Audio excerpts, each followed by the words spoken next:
Welcome once again to Banter. I'm old. I'm bald. Welcome, everybody. It's been a few weeks since we've been back on the air. We do have a special guest once again, Miss J Money. Hello, hello. She's our she's our in-house smarty pants, as they say. She will. We've got a very special episode this week where we're gonna kind of get a little deep. We never really do this. We end up talking about a lot of really random stuff. I think we're gonna get deep philosophically, talk about some things that we talk about often, just around the track and hanging out in the office and that kind of stuff. So it's gonna be fun.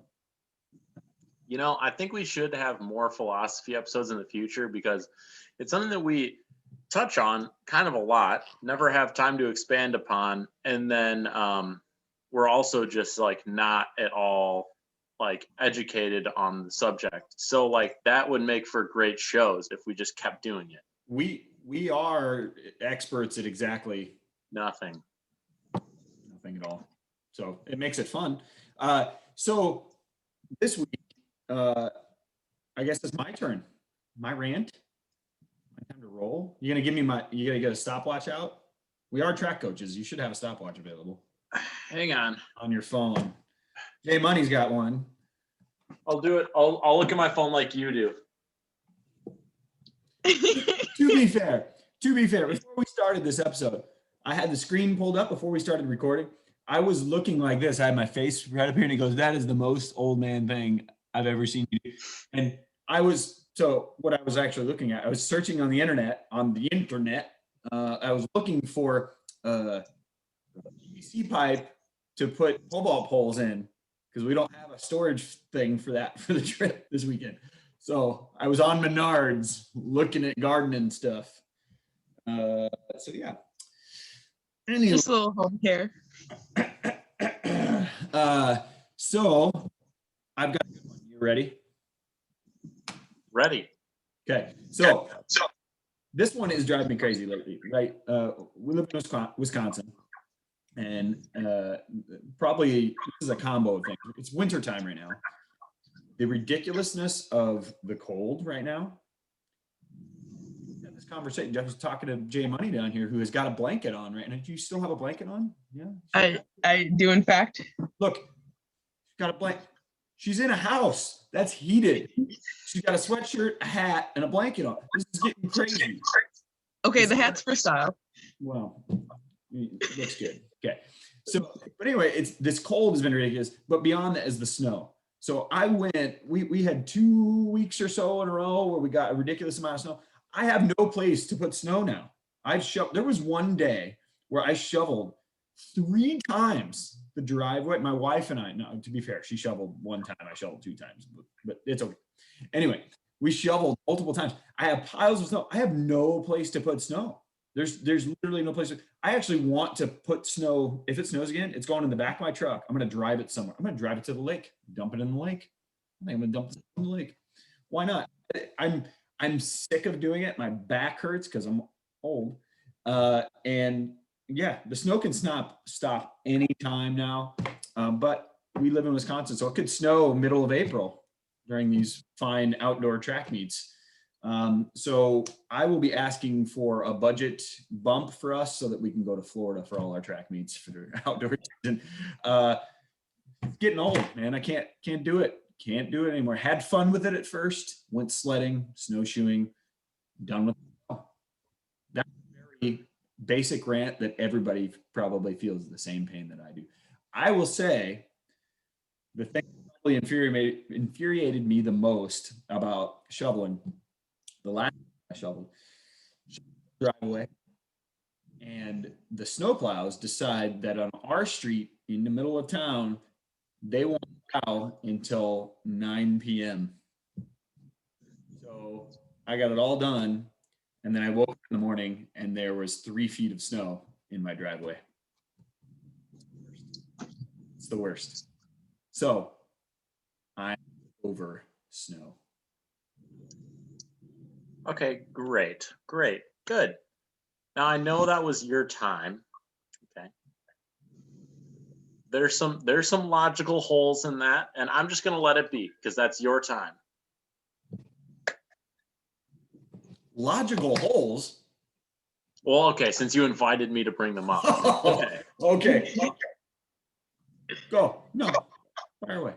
It hurts your back to move the snow over high piles of snow inside of your driveway, but to shovel it into your truck and drive it to the lake is less work, sir.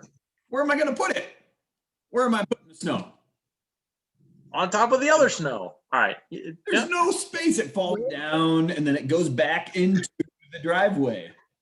I just want to know, where can you drive right now that'll get you close enough to the lake that you can put the snow physically in the lake without driving it across, I can dragging snow across you snow? know, details. Just details. I can go to the pier. I can back up to the pier and just dump it right. I can push it right out. If anything, I can tell you're passionate about this. It's a struggle and it's real. Well, You know, in that case, you live in an apartment. You don't know. Just stay out of the conversation. You're in an apartment. wow, now you're gonna class shame me. Wow. Apartment guy. Just because I'm not a property owner. Thanks. Okay. What are we doing? Moving on. Moving on. All right. So, Okay. Jess, let's talk intelligence. And you're After that, let's talk. after that. What is it? What are we going to talk about? I'm going to give you the opening statement, cover whatever aspect of this you want that you have been dying to share. Put her on the spot. Dying for intelligence, but I'm definitely living for it, I guess, if you want to play off that. I know we started to touch on a conversation we were having the other day about having experience versus book knowledge. And I thought that was an interesting approach to intelligence, but also the types of intelligence that there are is something that I find very interesting, whether that is considered to be like book bound or school based, or if we're looking at intelligence beyond that construct and looking at it in different capacities of life and how that can possibly benefit life, all the way from sport and kinesthetic intelligence through artistic to English to rhetoric, which I feel like you guys are probably well versed in rhetoric intelligence. So we could start any which way. Yeah, I think we went a couple of different directions. It's hard to nail it down. Like, I had posed this question to the group. What's more influential in terms of learning, or who would you rather learn from? So maybe we go with that. Like, and I think that's really hard because it depends on the topic too, right? Yes. So maybe we go with the topic that we're all three sort of involved in right now, right? With coaching. And so would you rather take advice from a well-seasoned coach that maybe doesn't have the educational background, right? Hasn't taken the courses, but has experimented on their own a lot, or just experienced a lot of things, trial and error. It's kind of that, and that's kind of what we're talking about, right? It's sort of trial and error and learn by doing versus learn by reading or learn by being taught.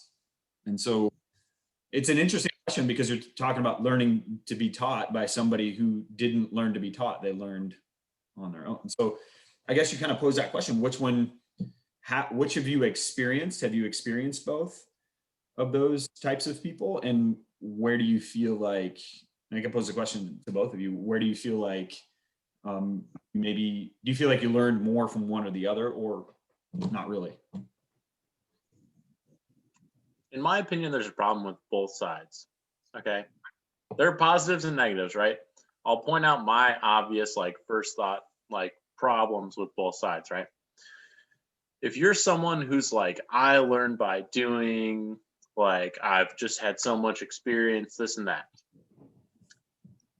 you're kind of like at the mercy of someone who is not necessarily like collecting data the same way that someone in a more academic sense would be.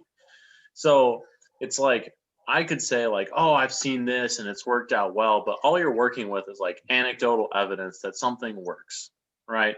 And that's what you're getting from a hands-on person. Now, is that valuable?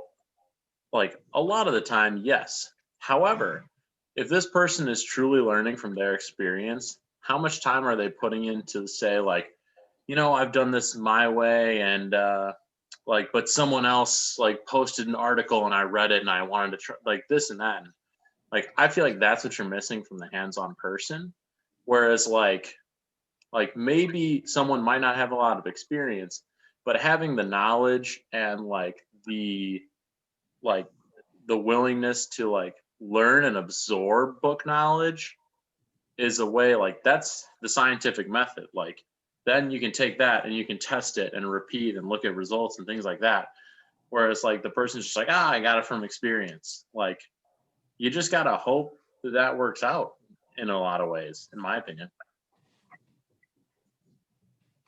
I guess my question is, where did the people that wrote it get the experience from, or where did they get their knowledge base from?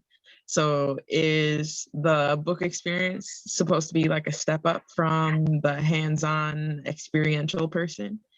And then ultimately my question is like, what's your goal?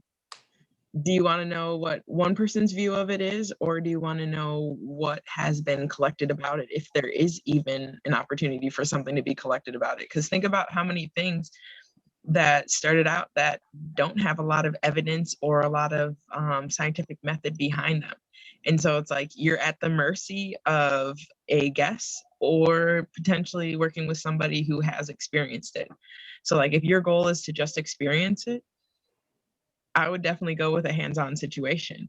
But if your goal is to go beyond that, depending on the length of a person's experience or their knowledge base, because then the next question is like, all right, you can have all this knowledge and intelligence and all this experience, but if you can't communicate it, it's just yours. Like it's stuck here. It's not going anywhere. So then the next question would be, is communication based on, or I'm sorry, is intelligence based on communication? Now you're getting into a whole nother area because, all right, that's to say that everyone has a level of intelligence or has maybe, like, just speaking in general, that they have something that they're intelligent about. But looking at how some people communicate, they might not ever be able to show that intelligence or be able to elaborate on it. Yeah, I agree with you guys. Like in terms of that's kind of where ultimately, well, that's kind of where the scientific method derived from is right is almost finding the why. So okay, something works. Now, why does it work? And be replicated. So that's essentially the scientific method is like how did you get to this? Can it be replicated? And the experiencing person that just tries and trial and error and they test it out and that kind of stuff on their own, sometimes they don't know the why, it just happens, and so they keep doing it and it keeps happening. They don't know exactly why it's happening. I mean, that goes way back. Like, why does the sun rise? We know it does, so we just rely on it. It's going to be there. So I can farm my crops because I know that the sun's going to be out and I'm going to have the moisture that I need and those kinds of things. You don't necessarily know what's going on within the processes, but you know that it works, so you keep doing it. And so I think to have those both of those people involved with it, I guess what got me thinking about it, the question as a whole is I had a peer, a mentor at one point in my career that almost, I wouldn't say refused, but thought that it was sort of a waste of time at the point in his career to go on and get further continuing education, like to go on and get a USA track and field level 2 or level 3 or whatever it was. And the guy had been coaching for 25 years. So obviously had a lot of the experiences and had the initial knowledge. He had a master, all of those things, but won a lot of championships and all that. And so you wonder, would he have been even better? Would have been more consistent and known his why, or would he have been able to teach that even better if he had gained that knowledge base? But at the same time, I think sometimes it depends, because I'll go now to this point, and I had mentioned this to Carly at one point too, is I'll go to the Coaches Association convention and I'll sit in on symposiums, and there are very few anymore that I'll get a lot out of, because I've done it or I've heard it before, and I know that it works in this setting, but it doesn't work in this setting. And that's another piece to trying to figure those things out. And that's kind of what Jay Money's talking about, is like, it's not just having that knowledge, it's also knowing how to apply that knowledge. And does it work with what you're to do and accomplish? So you could have somebody that's really good, like has the knowledge base, is very read and knows it all, has also experienced a lot of those things, but like you said, they can't communicate that. They don't know how to articulate it. They don't know how to teach it. They don't know how to. So do you want the person that maybe doesn't have all that knowledge base, but can teach what they know? And then you go on, do they actually know it? A number of points I want to comment here, so I have to decide for a second which one I want to touch on first. I kind of want to circle back eventually to Jess's comment about communication equaling intelligence, because is that not what that we think separates us as humans from other animals?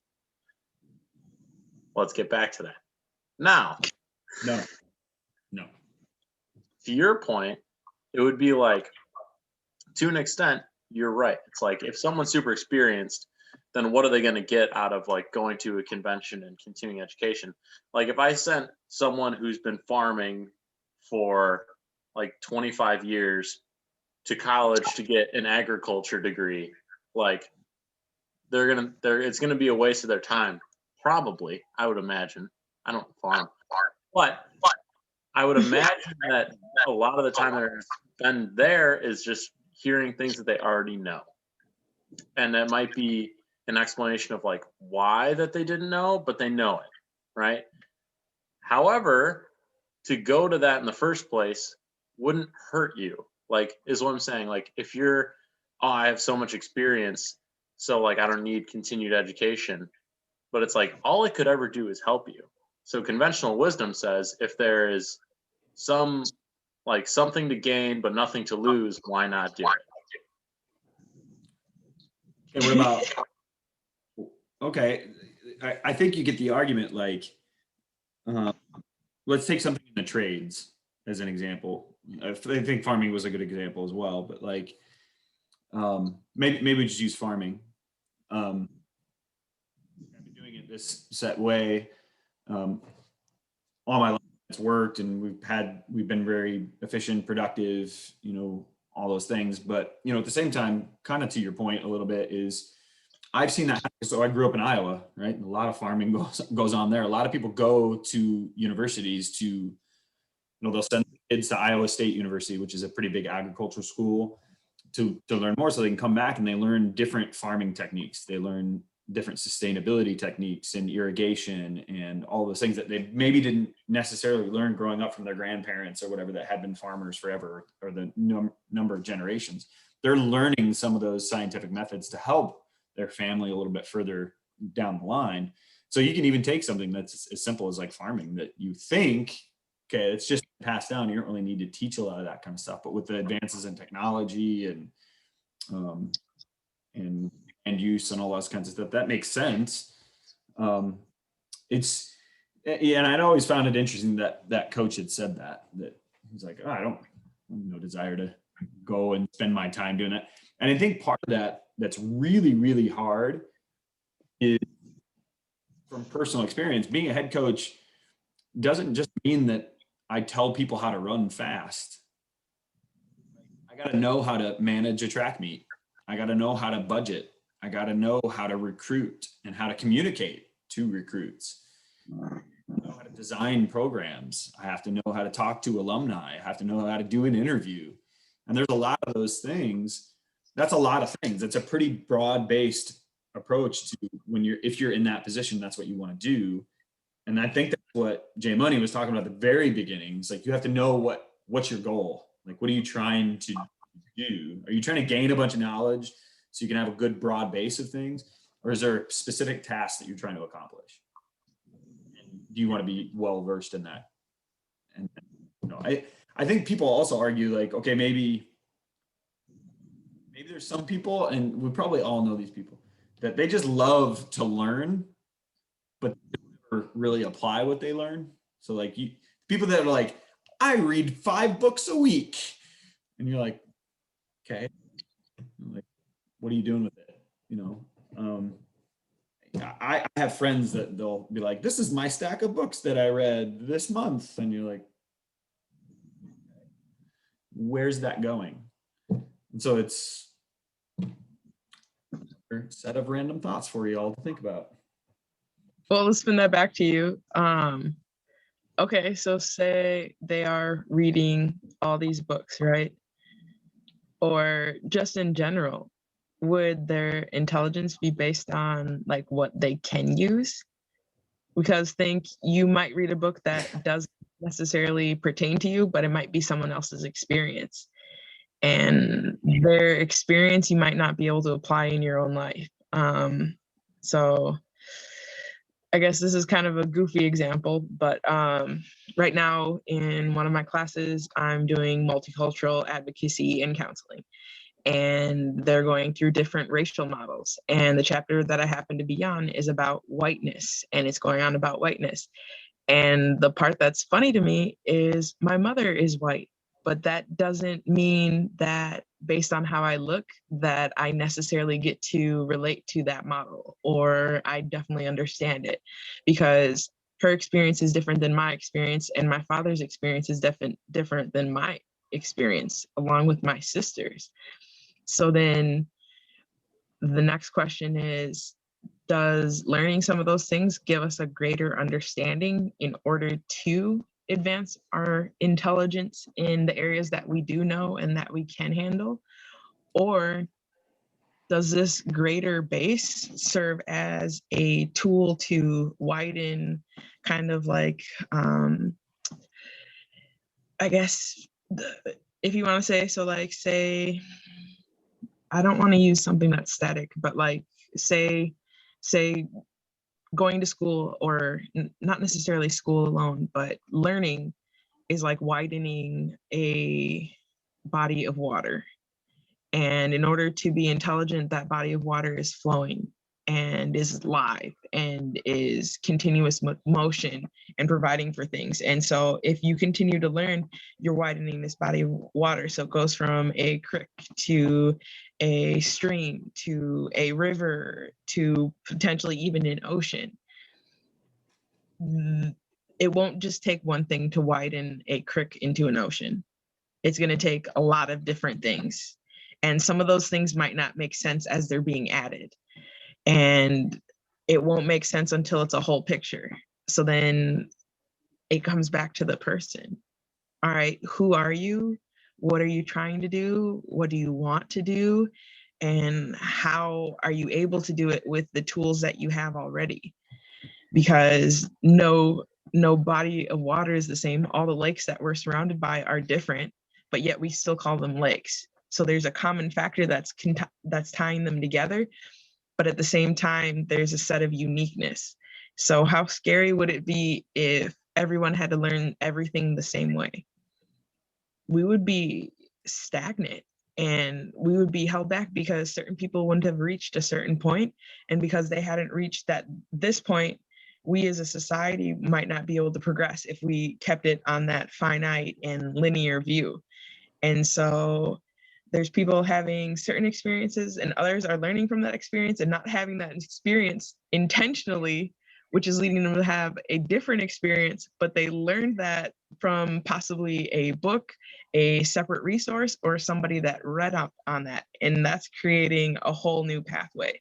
And so then you're leaving these alternate possibilities open from people knowing. And so I guess to touch on your example of the coaches conference, yeah, there might be a lot of overlap that you heard, but it could take just that one thing for you to learn as a farmer a sustainable means to change your entire farm, and all of a sudden you don't have to buy new property because you learned how to revamp your entire place, and you're essentially like you're vertical gardening on top of your horizontal plot, you know.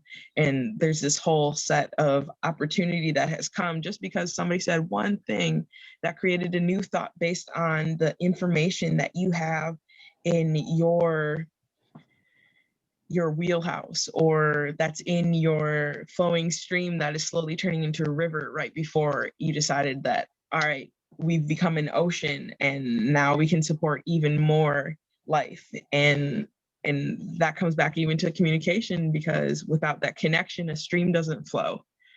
As soon as you're damned, you're damned. Like, you are stuck. So then it's like, all right, what would be this dam that would block others from reaching their potential for intelligence? So the question might not be what is intelligence or how much do we need? What's blocking others from reaching this intelligence that they might be seeking, or they might not even know that they're capable of? To leave something for you guys to think about. That was a good show. We're gonna Yep. so I got done. I can't. This I show can't- is getting so smart. This is exactly way up. my vision from the beginning. What? I'm pulling all the strings here, people. Extremely well said. And typically I try to argue, but at this point, I'm just like, all right, I got to pick a point to argue with here. But I'm like, can kind of agree and relate to all that. So I would agree in terms of generalities and what you're saying, and I think that the crux to that in terms of like not everybody learns the same way and different pathways, and so I made mention of this in one of our previous conversations. I read a lot about behavioral economics, and Daniel Kahneman is one of like the creators of that whole genre of thinking. And the book that I'm reading right now is Thinking Fast and Slow, and so he talks about like your fast thinking brain, so your reactionary brain is built around your experiences. Your experiences are different than mine, which are different than Bald's and everybody else's. And so when you read something, you see something, when a word comes to you or somebody says a word in a certain way, you automatically associate that with 20 other things that you've heard before, seen before, that nobody else has necessarily seen before, or at the very least has never seen it the way you've seen it. And so I think when I say that when I go into those conventions, I don't learn anything, I do learn things. I pick up little things that apply to what my experiences have given me and try to adapt that. And it's try to adapt the things that we learn to what's our situation.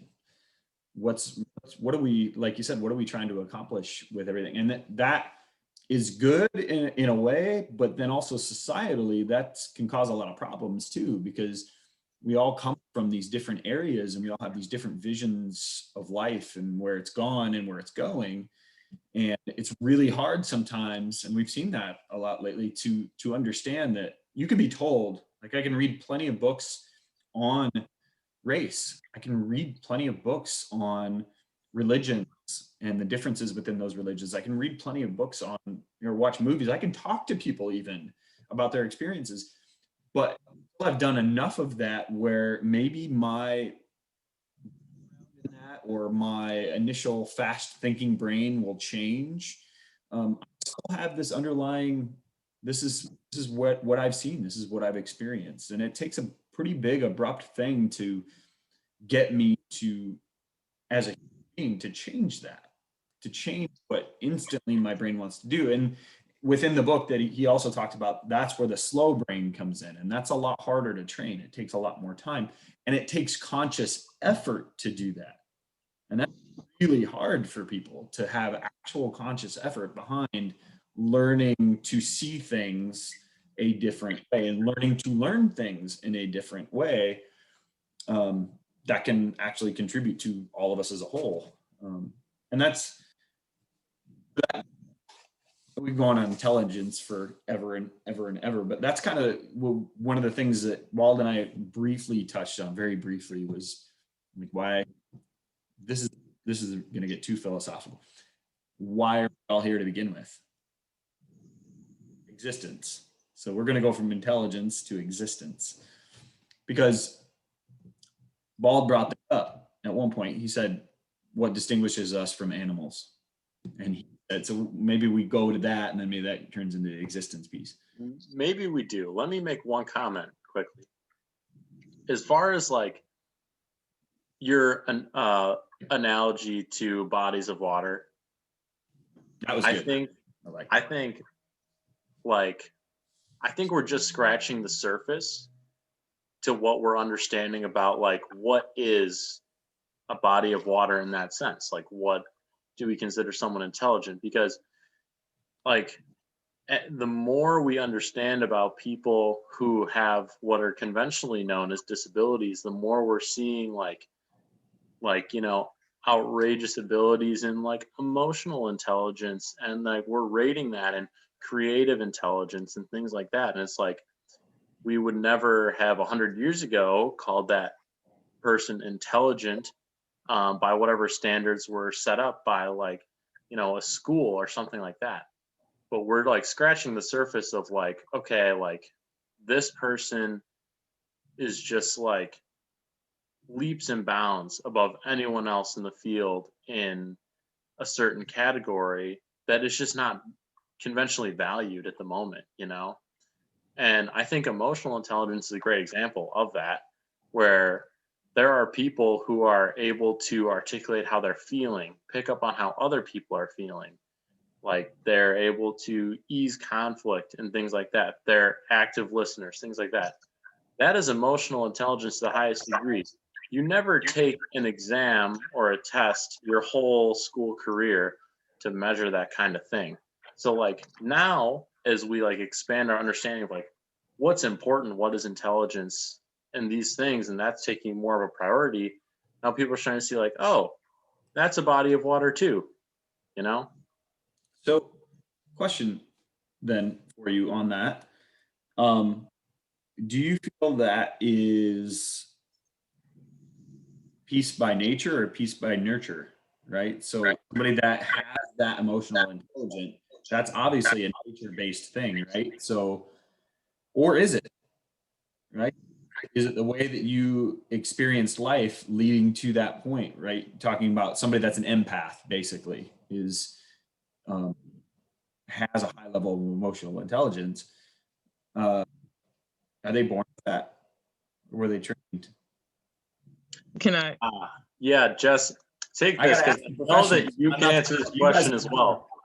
I would say my obvious answer is both, and I just want Jess to answer this question and hear what she says. I might have a different route to it, but I think we may be thinking along the same stream. First thing I want to say, that's another body of water, by the way. You guys know what a mnemonic device is? Yep. Okay, so you said, Nick, triggered me to think of mnemonic like devices for intelligence. So say that like there are certain experiences that you need to have that create, and like you were saying, like you're able to piece together from your fast thinking and slow learning book, where you're able to piece together these things based on like these words that are essentially triggering memories or triggering experiences to come back into your forefront.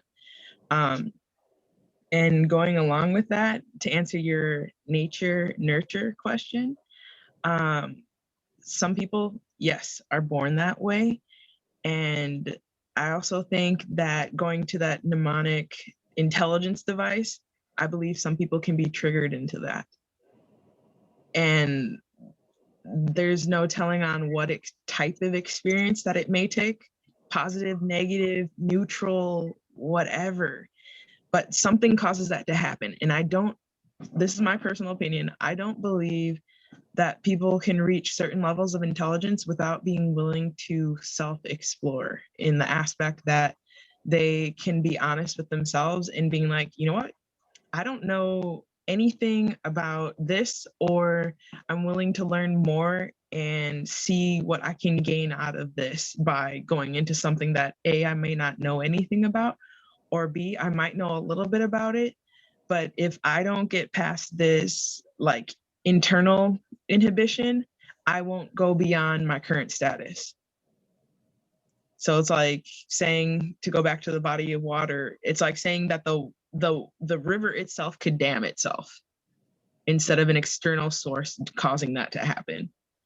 But there's a lot of things that can make it happen better in its flow from within it, from the life that's in it, which would be the intelligence and the growing of that intelligence and the nurturing of that intelligence into what it feeds into.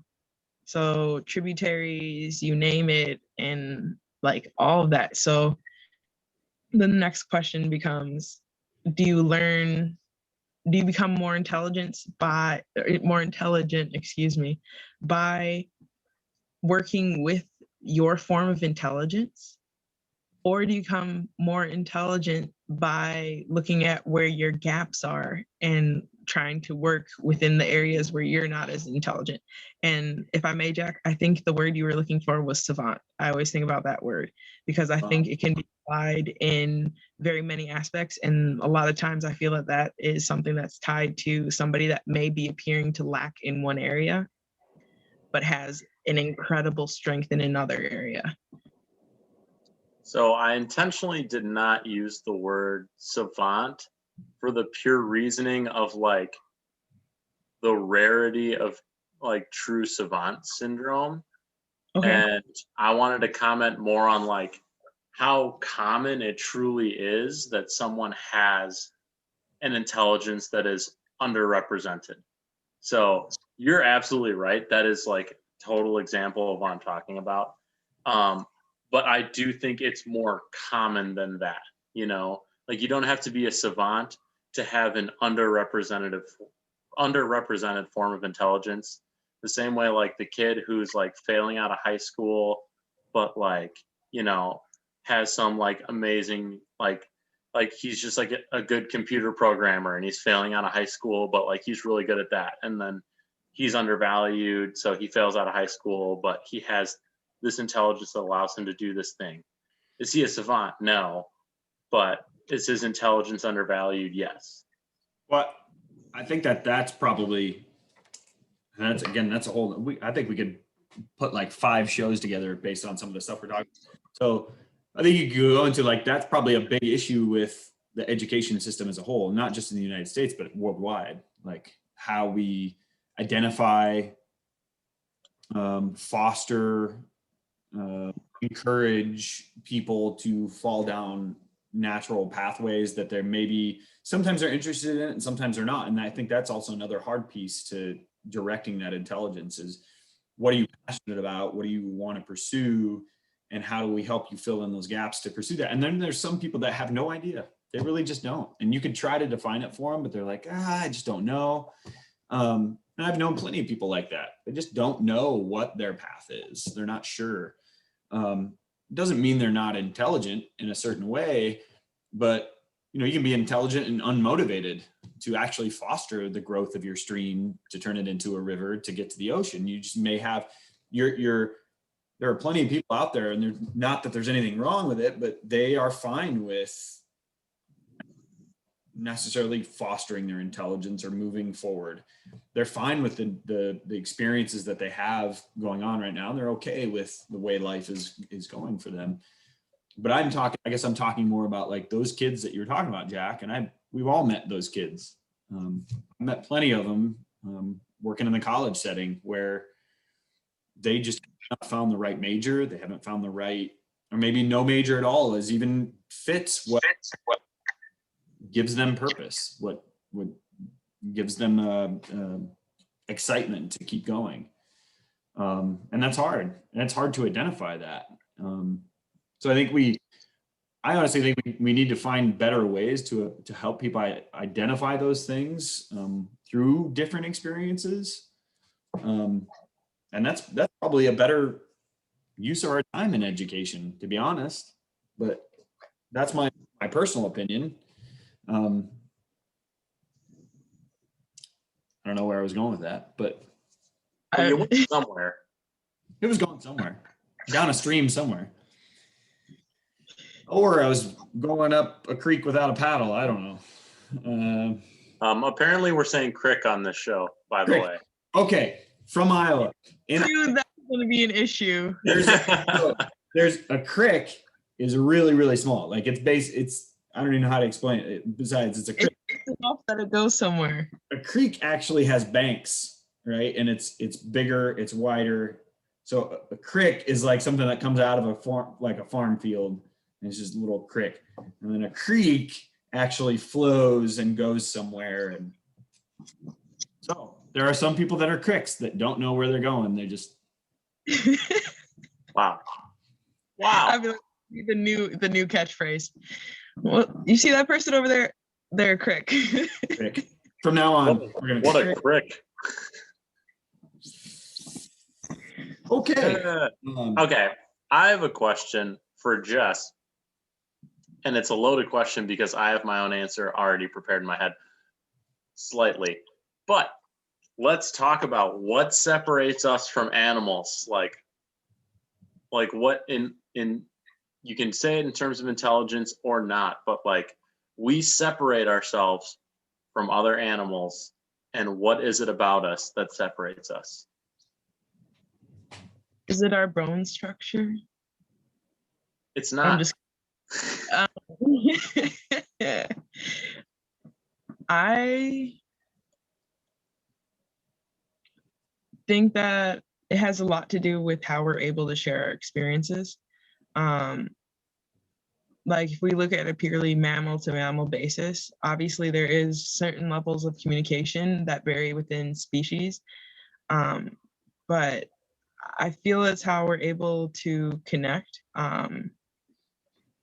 There's something about how we're able to have like such a social interaction. And also I think about like dreaming. So I'm a big dreamer, and I think that dreams can be very telling or very like encrypting as far as memory and connecting intelligence, connecting experience, connecting events.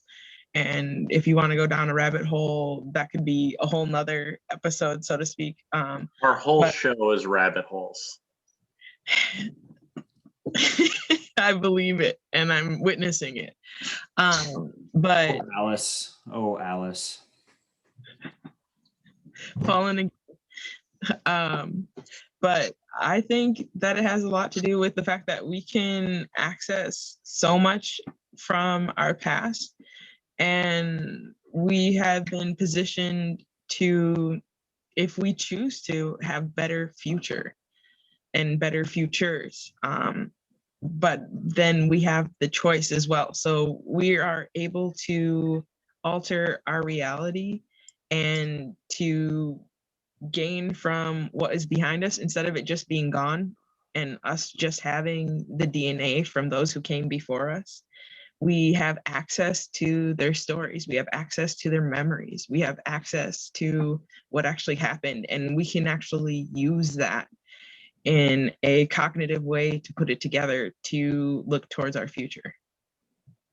And so I think that's a very important part.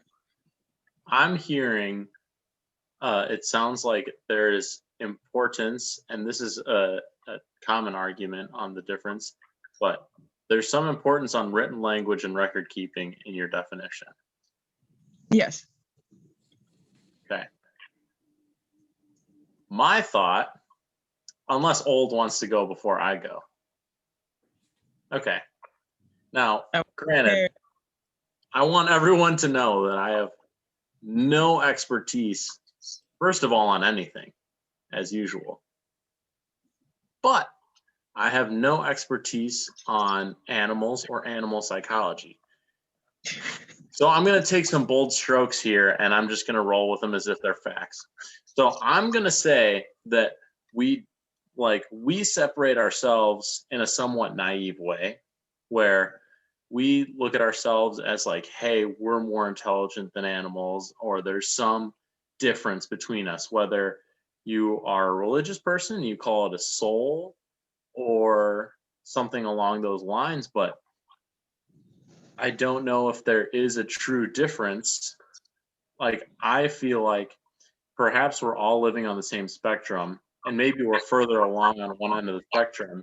But if we're all living on the same spectrum, then what's to separate us? I mean, part of what brings me to say that is things like when you know that like there are apes who know sign language and like they're able to learn these things, and it's just like they possess a ton of intelligence, or like the amount of like emotion that people see out of their dogs that they have a good relationship with, or like dogs dream too in a way from what I've heard or understood. So I think that a lot of the barriers that we set up between ourselves and animals are nothing more than like a construct to make us like feel superior in a way where like we're different, we're better, we're this, we're that. But it's like it's hard to say that we 100% are, because how much do we understand about like the details of their communication? How much do we understand about what they know about us? Like, to many extents, like animals are extremely smart, but I think that that's undervalued in a way where it's like maybe the difference isn't as big as we think. Here's a question for you. Does it matter if there is a big divide or not, other than we know that we're different? But that's the thing, is like, are we different? Like, in my opinion, it doesn't necessarily matter. And that's where you get like a lot of like people who are passionate about like conservation and things like that, because I think those people don't think that it matters. But like, I think our society is very ego driven. I think that's a hard thing to argue. And like, for us to like dominate the world the way we do and not feel guilty about it, there has to be distance between like us and them. Otherwise, like destroying natural habitats and things like that would just be like such a guilt-ridden experience for anyone who does it that it would never happen again. I agree with the ego piece for sure. Consciousness and is probably one of the biggest factors, right? And it's not like you can't say that you've seen it, like you mentioned, dogs having consciousness, or gorillas, or certain apes that can sign language and learn things. Some of them have family structures. Some are have monogamous communities. Most animals don't, but things like that. But I think it's the awareness of time, space, the ability to, I guess, not necessarily the ability, but the desire to grow and learn is probably one of the biggest determining factors, because I think there's a major desire outside of learning to live for most of the animal species, right? Other than when we try to trick them to learn things, right? Like, no gorilla learns sign language because they feel like they need to learn sign language. They don't need it.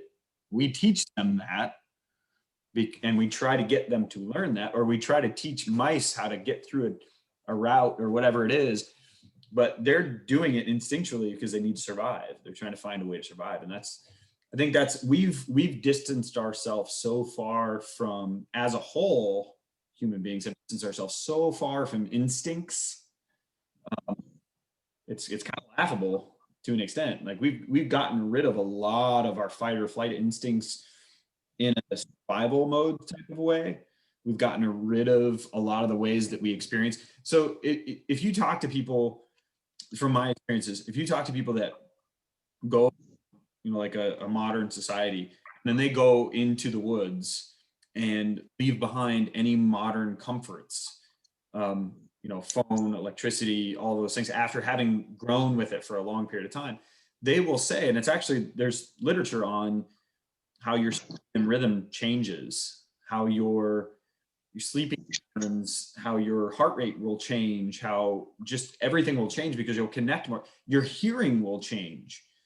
being in nature over a certain period of time, because you'll start to hear things in nature. You'll start to smell things. You'll start to feel the breeze in a different way because you're experiencing it like we had before we had kind of gotten these ideas behind evolution and the things that we need to improve in our lives and we need to make our lives better and industrial revolution type stuff and all that.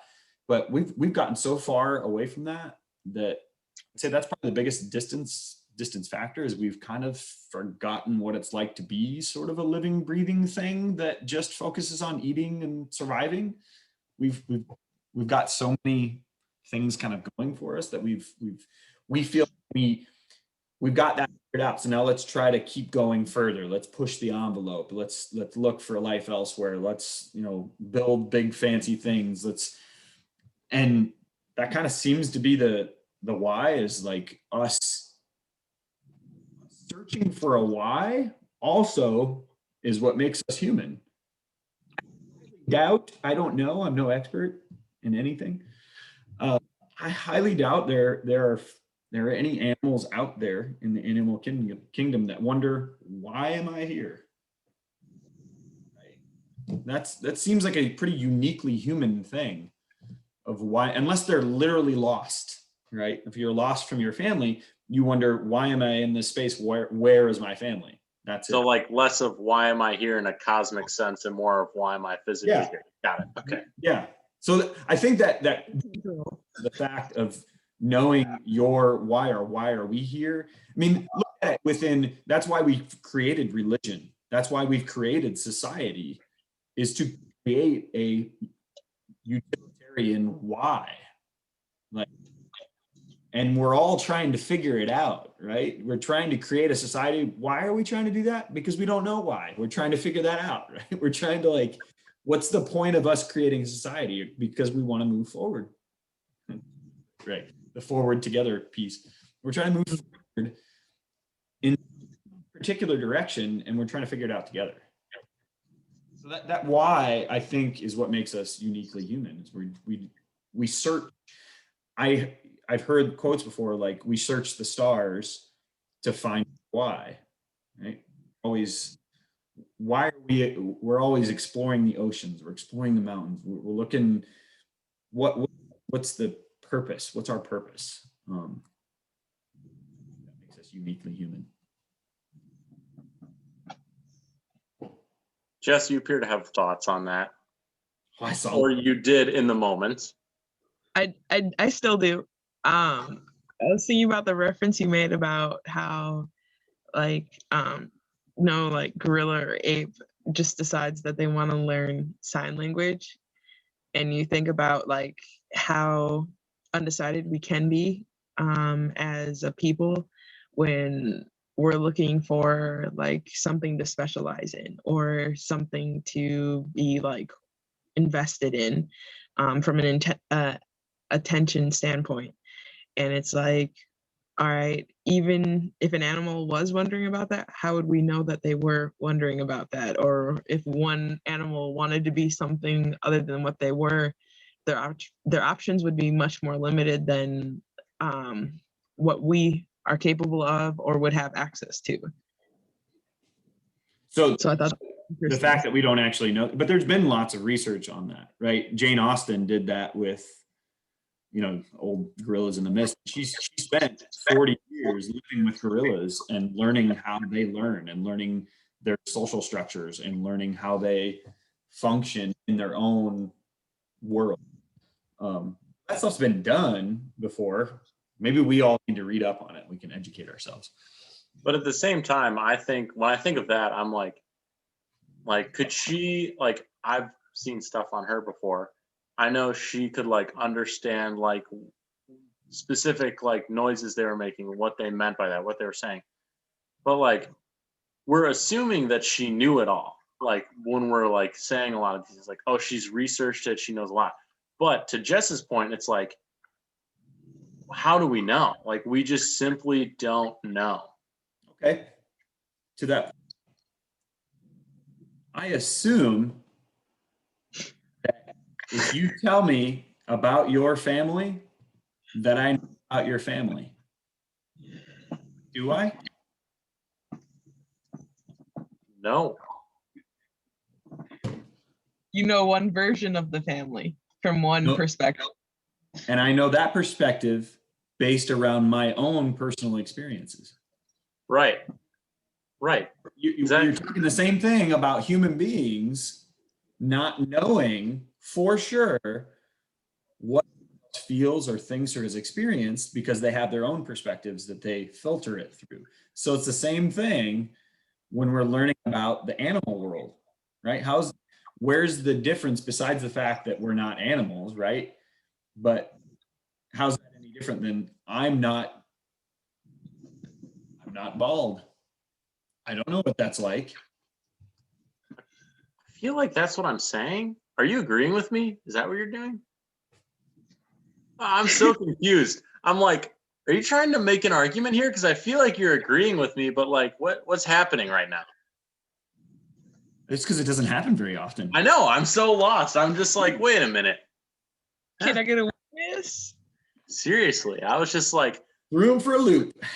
like I was literally trying to like come up with an argument for that, and I'm like, wait, I would just be arguing with myself. Yeah. So How interesting. See, I tried to tie it back around where I think just as I had this conversation many years ago with somebody about like what's the meaning of life, right? And that's always the big one that people try to bring up, and it's really impossible to sort of figure that out because I think everybody has a different meaning. But I think ultimately, my personal opinion is to figure out the meaning of life. Right? It's as simple as that. Like we each try to figure out our own presence, our own will, our own reason for being. But ultimately, when we start to figure it out sort of together as a holistic group, then that's when it'll get interesting. Like why are we as human beings here? What's the actual purpose? And it doesn't have to be religion, but it could be, it doesn't have to be society, but it could be just to be or not to be. I was watching Dead Poet Society the other day, so I'm all. They got you. Walt Whitman. That's all. One of Carly's favorites. Walt Whitman would say, "You need to suck the marrow out of life. That's the meaning of it. Life."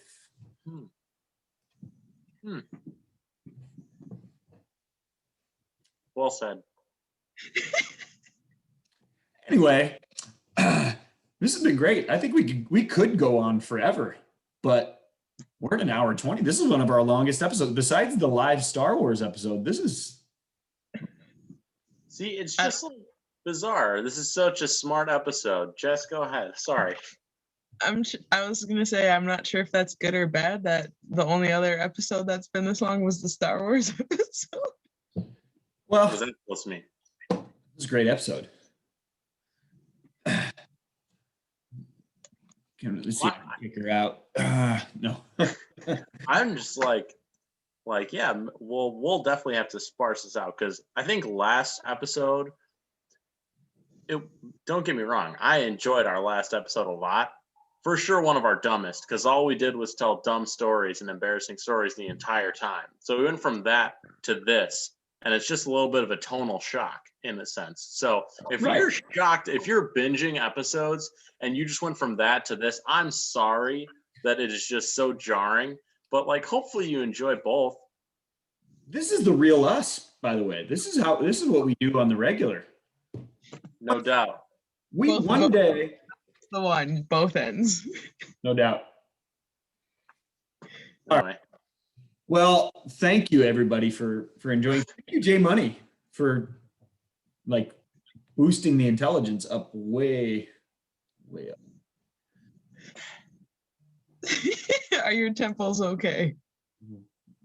I'm gonna need a detox after this. We appreciate you for many reasons.